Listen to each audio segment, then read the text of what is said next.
Shodan.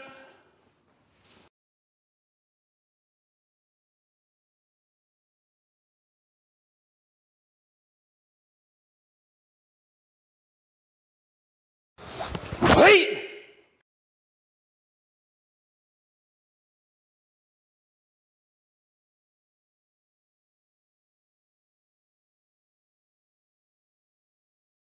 Wait.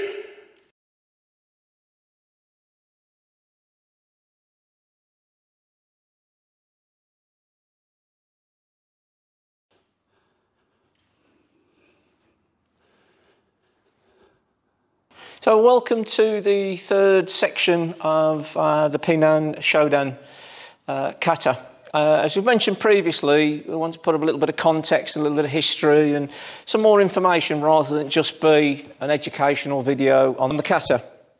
The Pinan katas were created by Okinawan master Anko Itosu. And Itosu was trying to get into the Okinawan school curriculum, karate, the same way that Jigoro Kano got judo into the Japanese school system. And he created these 5 Pinan katas as a means of training within the educational system. Some people believe that they were purely written for children, but there's evidence he actually taught the Pinan katas to his adult students as well.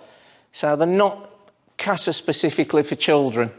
They contain lots and lots of very good information that you can take away and practice for years at whatever level you're at, whether it's the first time seeing them or your way into your advanced dan grades. So don't dismiss them as something you do along the way to going somewhere better.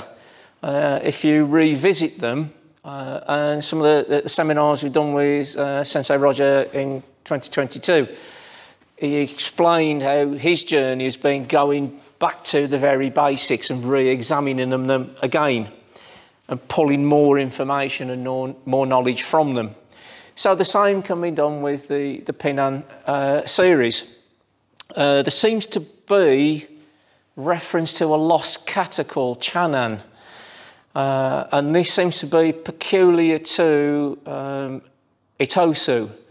The other great Okinawan karate master, Choki Motobu, was a student of Itosu's, and the story goes Motobu went to visit him, and Itosu asked his students to demonstrate a kata for Choki Motobu, and they performed the Pinan series.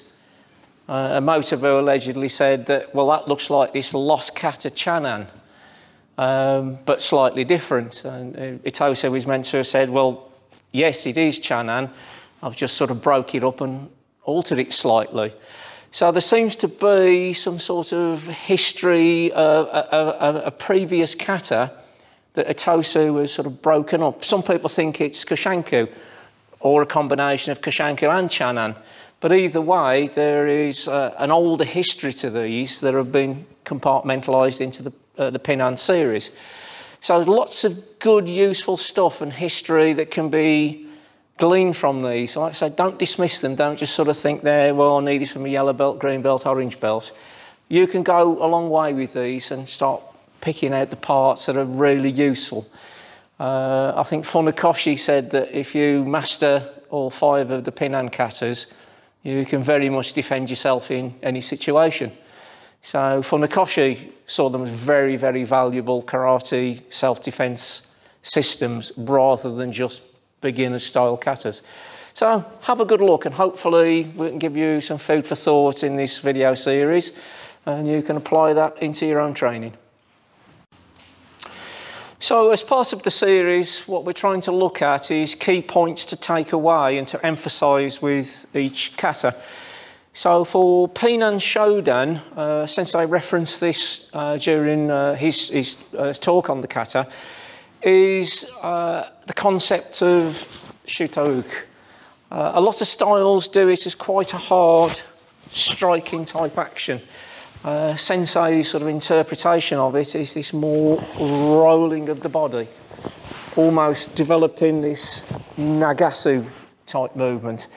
So if you're practicing the kata And certainly through the Stow sections, try and work on this. Try and get this sort of soft rolling action, dipping the head, dipping the shoulder for the Stow, rather than a big mechanical striking action, just using the upper body.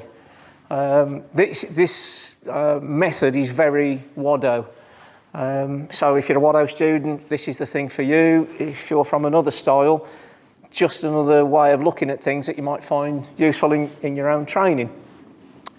The second sort of takeaway is the use of Hanmi Niko-ashi, or Kokutsu dashi, I think it's called in other styles.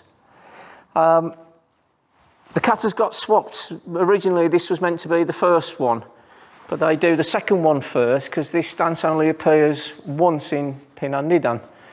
And it's quite a difficult stance to get your head round, get the sort of balance and the posture. So it made sense to swap it round because it occurs a lot in this kata. So again, this is a big part of what you need to be working on and trying to master and perfect when you're doing Pinan Shodan. And that very much ties in with the Stow movements. Moving through within the stance rather than it being a step and a mechanical block. There's a lot of discussion with the various movements. Is it's an introduction to limb control, that these actions can be interpreted as ways of moving limbs out the way to deliver strikes, moving a limb out the way to deliver a strike. So rather than, I remember years ago I was taught that it was a Jodan punch and a Jodan punch from two different directions. Well, if you find two people trying to punch you in the head at the same time, you might want to find a new pub. It's highly unlikely that somebody's going to punch you this way so you can do a Jodanuki and somebody's punching you that way. Yeah, no. But, you know, quite clearly it's conceivable you could deflect a technique this way and deliver a strike with the opposite hand. So it stops being an uke, it becomes a strike. So have a little look at using it for limb control, moving people's arms out the way so you can move around to deliver your strikes. Stop sort of thinking them as passive blocks. They can actually be a proactive movement to clear a path to deliver your own strike. Kenwa Mabuni, who was a student of Anko Itosu, in his writings about karate, he mentions that the directions in the kata are not the direction as the opponent is to you, but you to the opponent. And that suddenly changes a lot.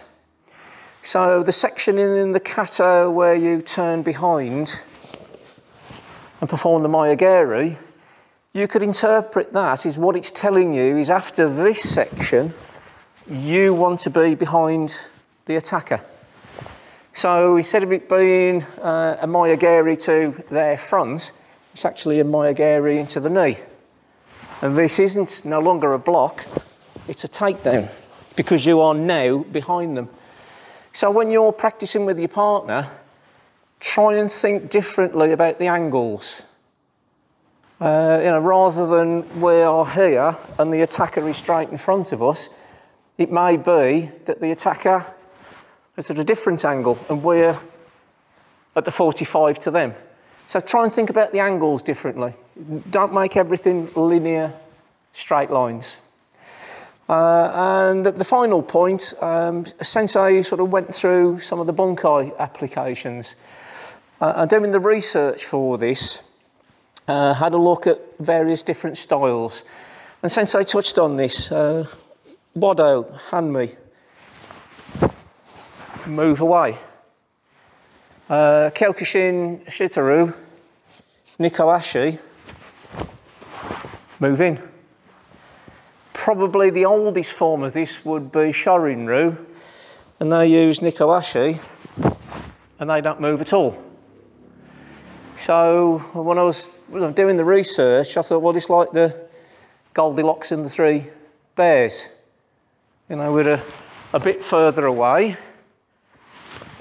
or we're a bit closer, or the Shorin-ryu guys seem to have got it just right.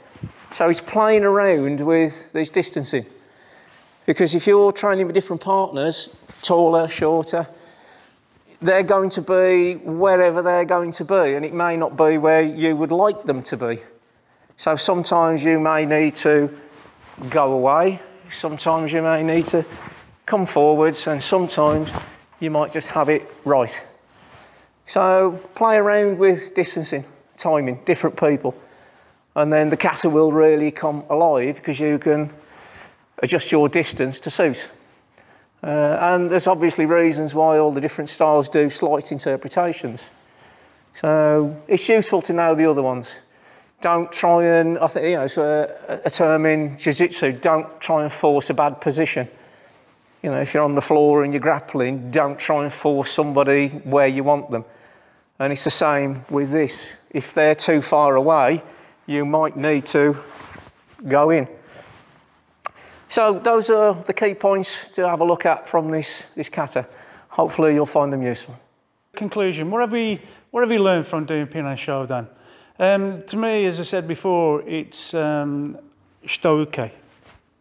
Being able to move, make it flow, use your internal muscles to actually attack or defend. Yeah, Sensei Keri went into great detail on the history behind the kata.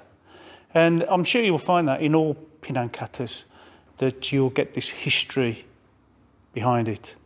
So think about the history, where it came from, because if you know where it came from, then you know where it's going to go. You need to learn on what's happened before.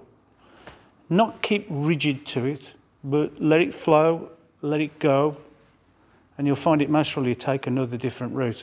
I'm sure I think every instructor I've had, and I'm sure you're the same, they have their own opinion of any sort of kata. Yeah, there'll be little small idiosyncrasies that they look for, because that's what they've learned from doing these katas. So they make sure that their students try and understand and can try and move in that way. So again, you know, if your instructor doesn't like these demonstrations or tutorials, then that's fine.